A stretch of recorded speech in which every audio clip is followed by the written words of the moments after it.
being as true. This is not a subject matter of metaphysics. Being means something is true. Why? Because true, you say a proposition is true, not a being is true. Proposition exists in the mind. All right? True, a proposition, a judgment is true. All right? So, he said, on being hos aletheia, being as true is something in logic, not in metaphysics.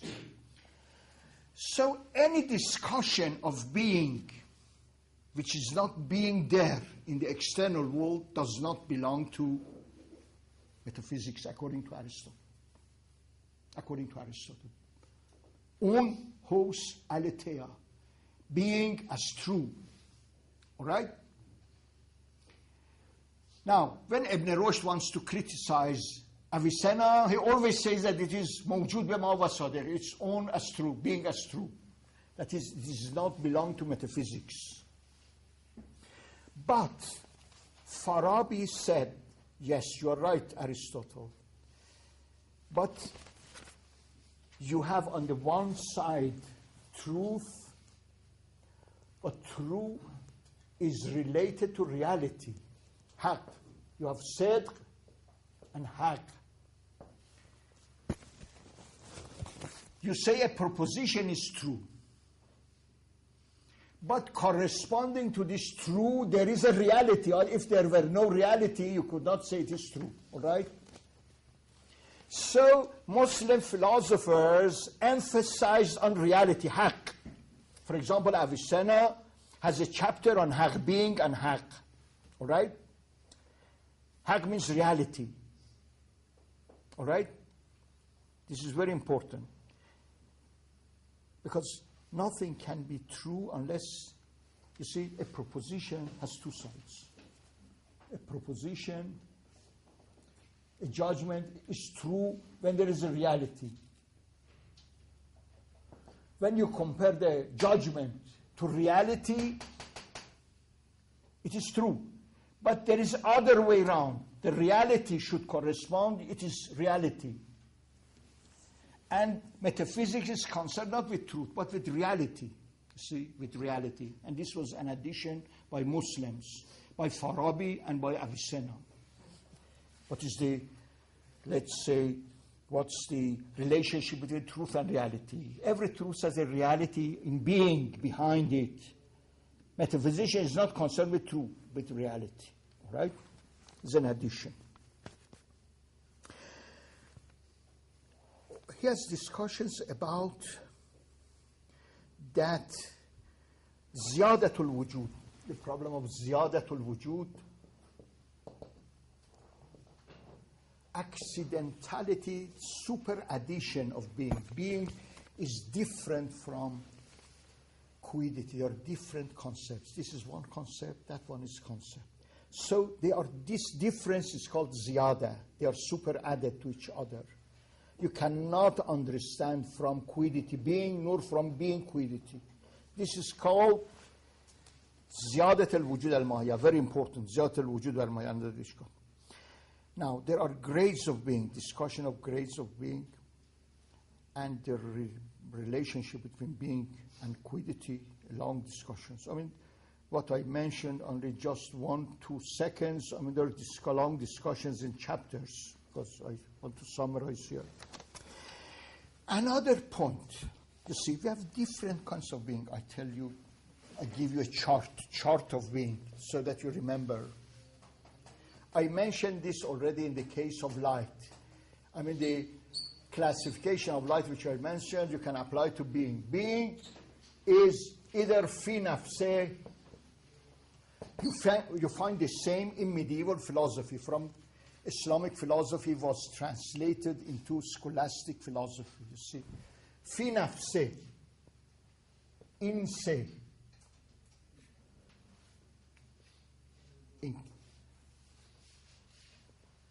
la fi nafseh, in aluit, Medievals call it in the other. Not in itself. La fi nafse, not in itself. We have a being not in itself. I'll explain what is not in itself. The being is either in itself, in se, in aluit.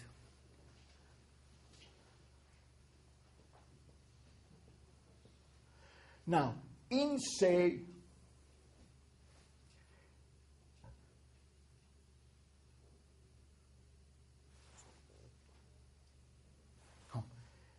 is per se, per aluit, fi nafse, le nafse per se.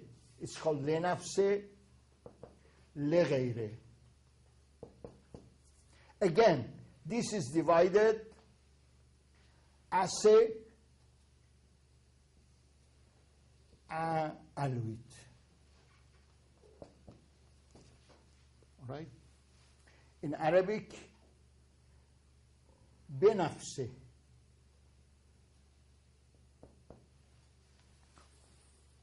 Beghayre. These are kinds of beings. Now, the being which is fi nafse, le nafse, benafse is God. It exists in itself, for itself and by itself. This is necessary being, God, necessary being, all right? A being which is fi nafse, le nafse, but not benafse, beghayre, is called jawhar, substance.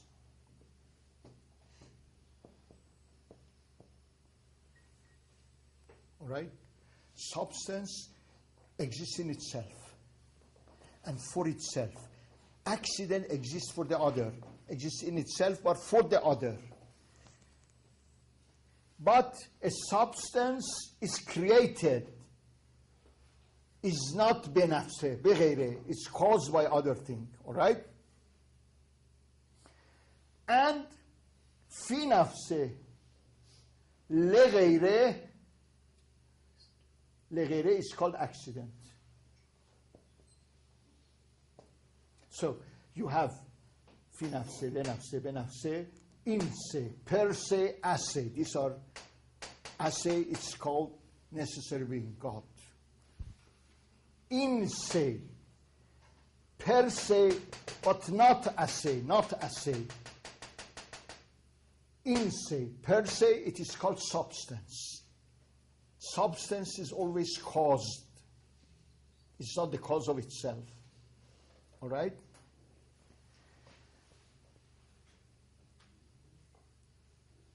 Fi nafse le ghayre and beghayre is called accident. Now what about la fi nafse? It doesn't exist in itself. It's being in the mind. When you make a judgment, you say, John is clever. As a judgment, not John here, as a judgment. Where is this? It exists in the mind. You see, this is copula, copulative existence, the being of copula. All right? The being of the copula. It's a being. When you say this is this, in a judgment, the judgment exists in your mind. It's a kind of being. Now, the first question Mullah Sadra poses about the meaning,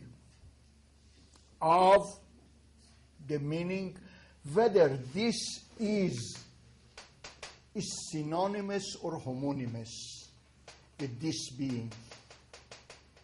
See, whether this is the same meaning or different meaning. And this has been discussed by Mullah Sadra in a chapter. Of course, it's a being. What's the relationship of this to that? Now, he has a long discussion about that. Now, he has two terms, This term, being of the copula, this is the being of copula, being of the copula. They call it copulative being, copulative existence. He has a special term for it, wujud rabit. The connective connects the subject and predicate, wujud rabit. All right? Wujud rabit, the connective being which connects the subject in the predicate in the mind. He calls it wujud rabit. And this being of an accident, all right, being of an accident is fi nafseh leghayre, for the other, because accident exists for the substance. This being of the accident, which is fi nafseh but leghayre, in se, but not per se, per alui, he calls it wujud rabiti. Wujud rabiti. Only one year added. Of course, they are very close. Wujud rabit and wujud rabiti. So wujud rabiti is the being of an accident in the outside world. And wujud rabit is the being of the copula in the mind. All right? So when you read Mullah Sadr, do not confuse rabit and rabiti. They are two separate terms. He has his own terminology. Terminology very rich. Now, you see, another problem is that there are different classifications of being in Islamic philosophy and in Western philosophy. See, different classification. Do not think that they are the same. This causes a lot of confusion. And many people who have studied Islamic philosophy, thinking in Western terms, they're confused totally confused. I give some examples for you in order to be very close, because terms are very, very, very exact and rigorous, and they should be used terms as intended by the author. You should not read other philosophers into another philosopher. I give you an example. For example, in Islamic philosophy, mawjud, the being, is divided into mumkin and wajib, the contingent and the necessary. You have wajib al-wujud, necessary being mumkin al-wujud. And mumkin is divided into jawhar, substance, and accident, araz. Substance and accident. So being is not directly divided into jawhar and araz. Being of two kinds, necessary and contingent. Contingent being. So substance is not applied to God. Never in Islamic philosophy. This is an Abyssinian innovation. Avicenna, after Avicenna, you never apply Johar. Johar is a wujud mumkin. But in Aristotle, mawjud is directly either Johar or Araz. God even is Johar. All right? In Aristotle, God is Johar. All right? So if you read Avicenna in Aristotelian terms or vice versa, there should be a mistake. To give you another example, a mistake, very great mistake, if you read Islamic philosophy in Greek terms. In Greek terms. This is one mistake. Give you a very, very good example of another example. For example, whether mawjud un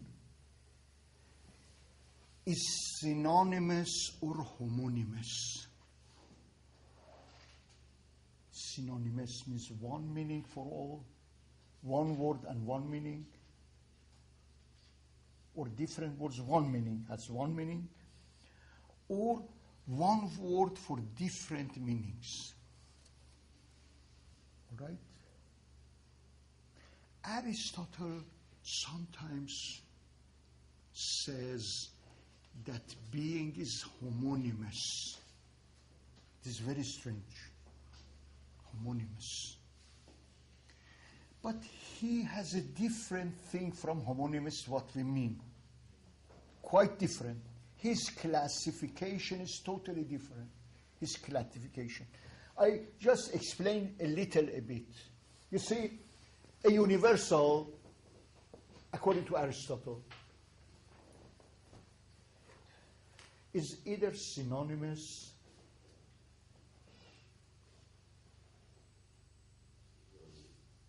and why? or homonymous.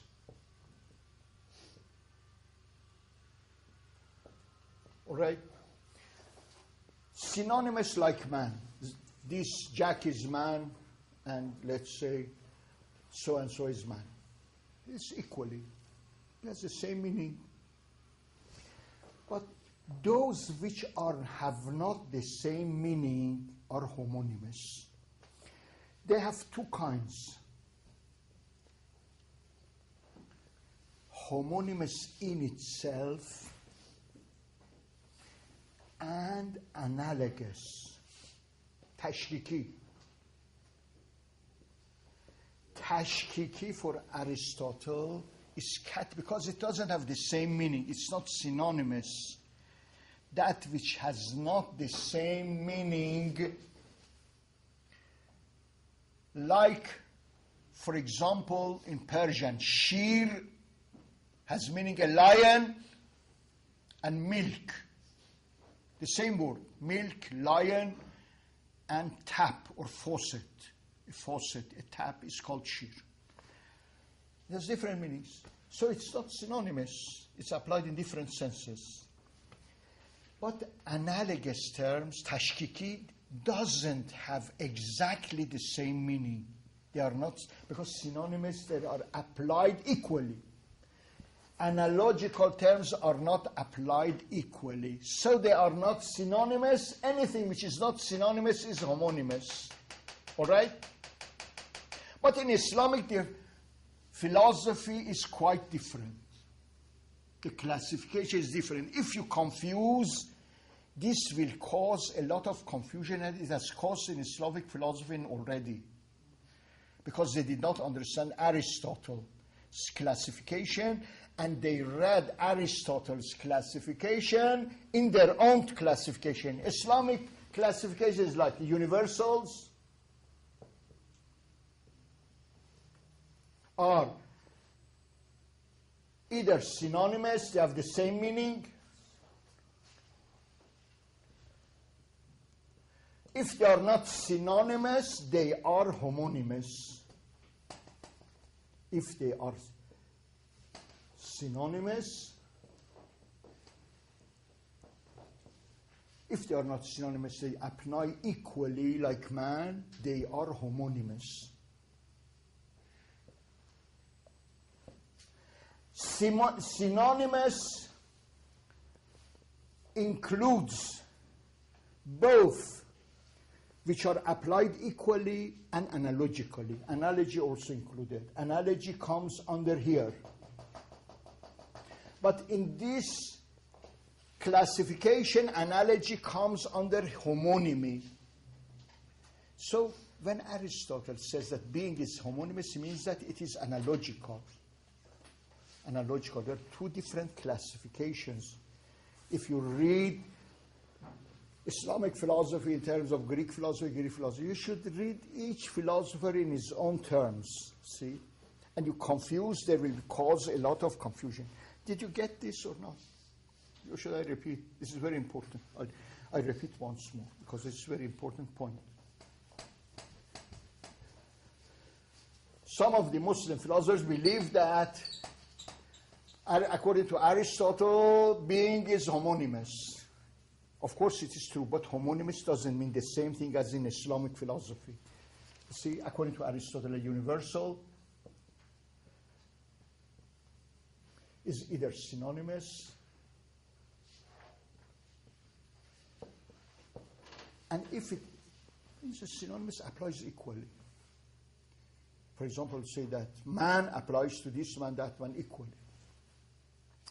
If it is not applied equally, it is homonymous. It's not homonymous is a predicate which is not applied equally. Homonymous. Homonymous has two kinds. Homonymous in itself. Homonymous fuzei by nature, by physis, fuzei. By nature, homonymous means what we call it homonymous. Means there are different meanings. Homonymous, fuzei by nature, in itself. Like shir in Persian, lion, one word with different meanings. Or analogical. Analogical, which are not synonymous because they have different levels. They do not exactly the same. In Persian, it is called mushakkak. Mushakkak means it casts you into doubt whether it is the same meaning or not. Mushakkak comes from shak. It casts you into doubt. Is it the same meaning? Of course it's the same meaning, but because it's so different levels, causes you doubt.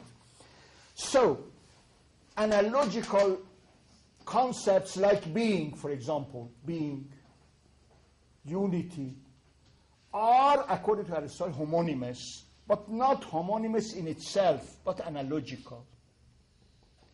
So, quite often, Aristotle says that being is homonymous. In Islamic philosophy, they understood him to be really homonymous. No, it means that analogical. Classification in Islamic is different. A universal in Islamic philosophy, in our logical works, all our logical works, when are talking about universals, they classify it into either they are synonymous or they are not synonymous, they are homonymous.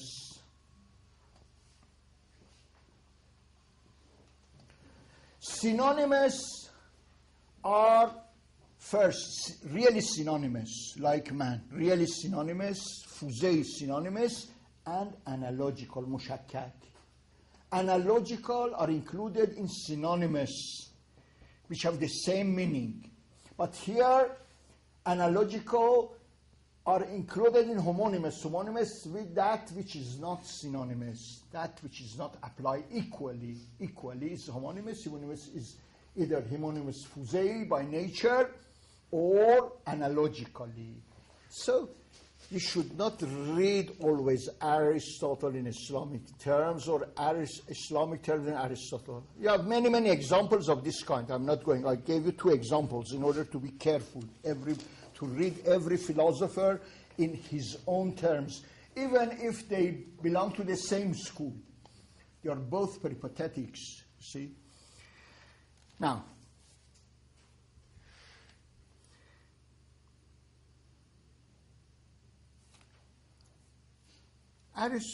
he says that I have again revived the theory of Platonic ideas. He says that I have revived 2 things in Plato: theory of ideas and the theory of substantial motion goes back to Plato. I will tell you why. The theory of motion goes back to Plato. But, of course, it is implied in Plato. It's not very explicit. Implied, but Molosadro has made it a real theory of substantial motion. Substantial motion. It has precedents, the theories, both in Plato. Why in Plato? I'll explain. For Plato, this world is not the world of being, it's the world of becoming. It never applies being to this world. This world is the world of Gegenstyle, becoming, Gegenstyle.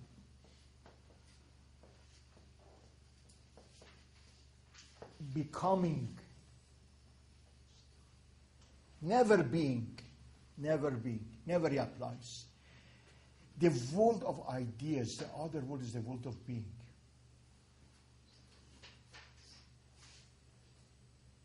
In the Holy Quran, for this world and the next world, different words are applied. All right? For example, when God talks in the Quran about the sun, He says that everything has a mustaqar. Mustaqar means the place of istiqrar. Istiqrar means to seek rest, not resting. It's seeking rest but never rests. All right? It applies mustaqar. الشمس تجري لمستقر لها.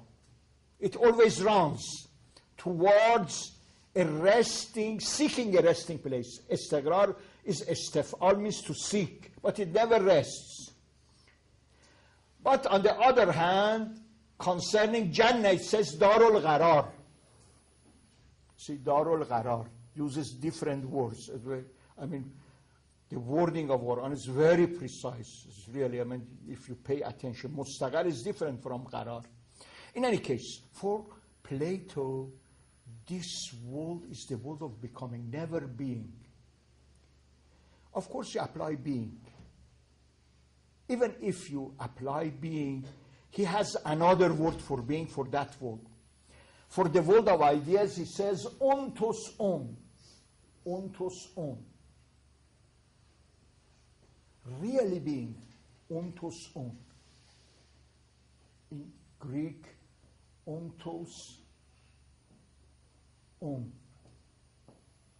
Ontos on. Real being, really being, really real.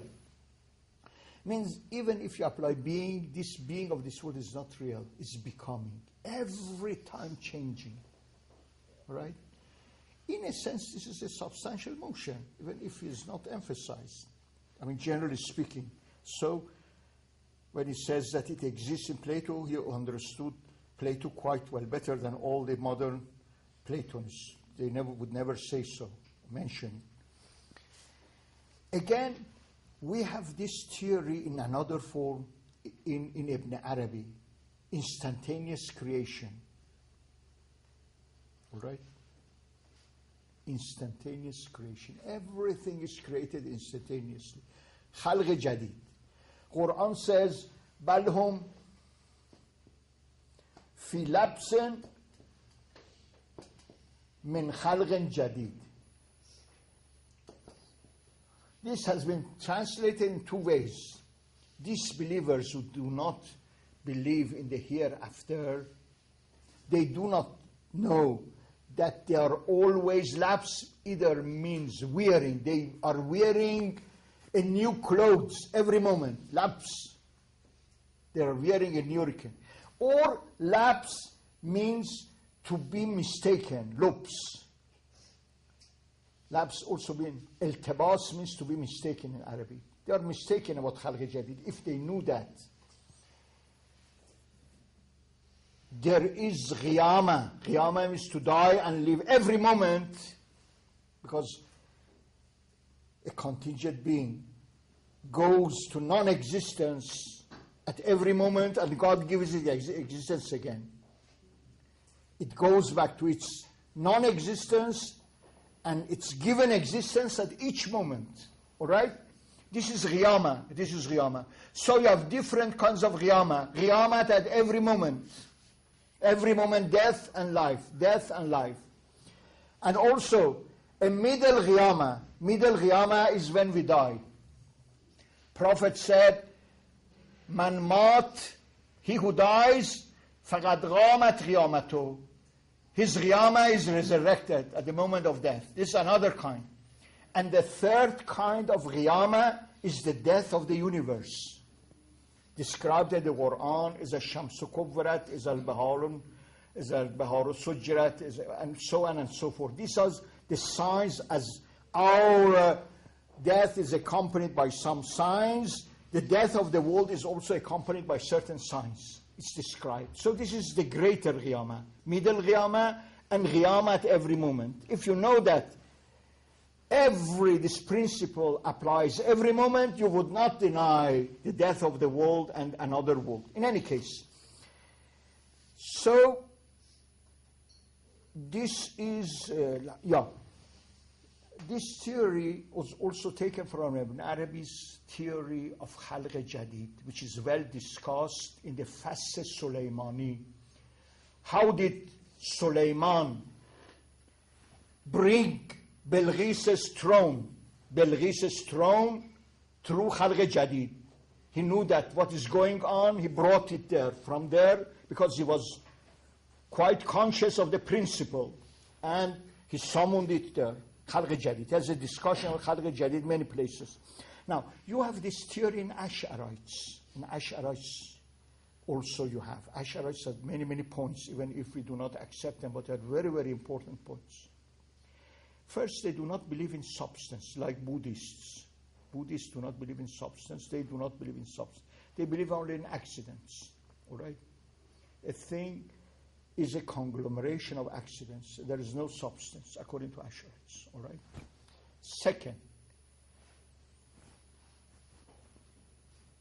accidents cannot be transformed from one substance to another substance. Each thing has its own accidents.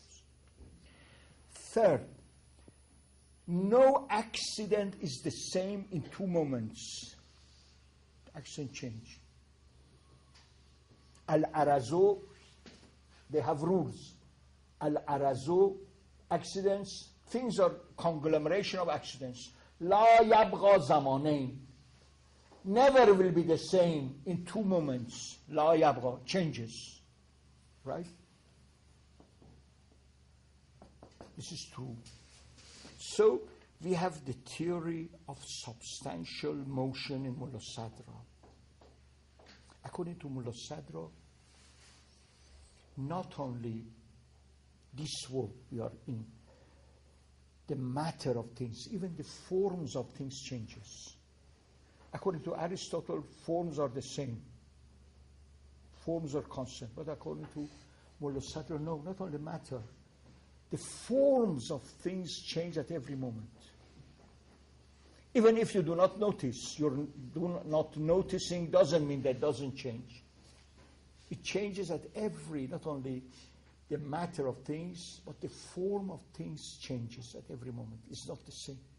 We're going about substantial motion. That Plato considers this world the world of becoming, not being.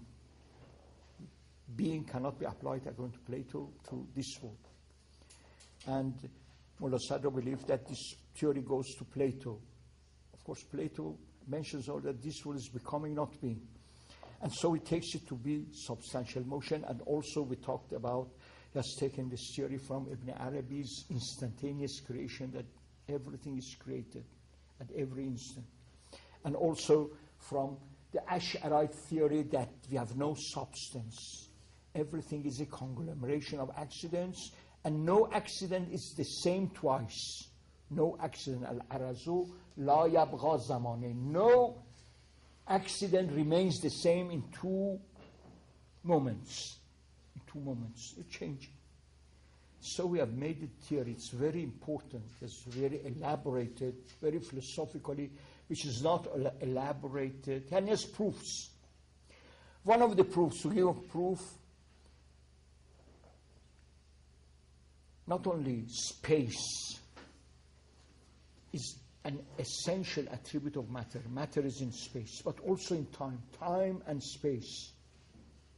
Time is an ingredient, an essential attribute of material things. It's not an accident like in Aristotle. Aristotle, time is an accident. All right? According to Mullah Sadra, time is a dimension of being, of material being. Dimension. So nothing is the same in 2 moments, because it is in time A, then in time B. Since time is different, so the thing is different. It has changed, it has moved. It has other proofs as well, many proofs, of course. Now, there is another principle that the reality of being is one, but it becomes multiple through quidities, through essences. The reality is one reality, but becomes multiple through essences. Multiplicity is not in being, but in mahiyat, quidities. He has a very good discussion, which is very important in epistemology, the unity of intelligible and intellect. Al-aql, the unity of al-aql, intellect, al-aql, the agent of intellection, ma'qul, and the object. You see, real knowledge. Now, this union is very important. This union exists at every level. In perception, perception at any level, you have a union. If you have union, you have no perception. In sensation, the union of the sensible, sensation, and the sensed. In imagination, especially this is true in intellection. This was denied by Avicenna. There's arguments against, but he blames Avicenna for not understanding, and he revives this theory, which is Platonic, Neoplatonic theory. The unity of aql, intellect, aql, the agent of intellect who does the intellection, and the object. They become one. And it's through this union that knowledge becomes possible. It's through this union. اتحاد عقل والعاقل مع and philosophical distinctions. If you do not make proper distinctions, there will be confusion. For example, in contradiction, in order two things be contradictory, they should be contradict each other while being the same in other respects. In 8 respects, they should be the same and contradict each other in one respect. If this unity of respects is not considered, there is no contradiction. For example, when you say, I was here and I was not here, this is not contradictory, because you can say, I was here yesterday and I am not here today, because there's difference. They should be the same in time. I was and I was not. I was here and I was not here. This is not contradictory. It should be in the same place. All right?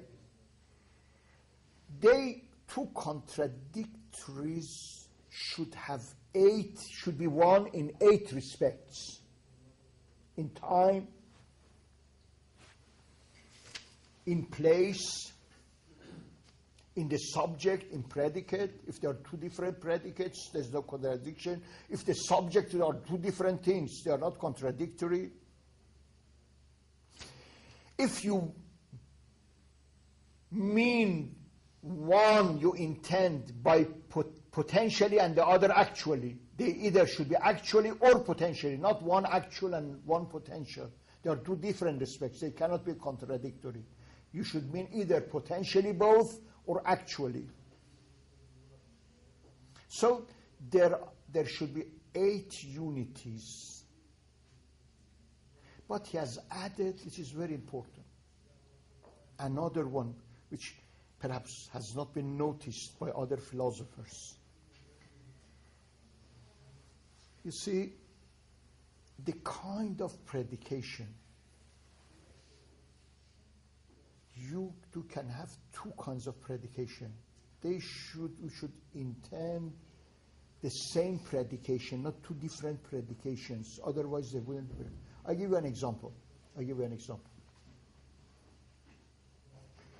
You can say by one predication that particular is particular. All right? This is true. Particular is particular. But in another predication, you can say that particular is not particular, because particular is universal. So this is by two kind of predication. you should exactly intend the same predication. For example, particular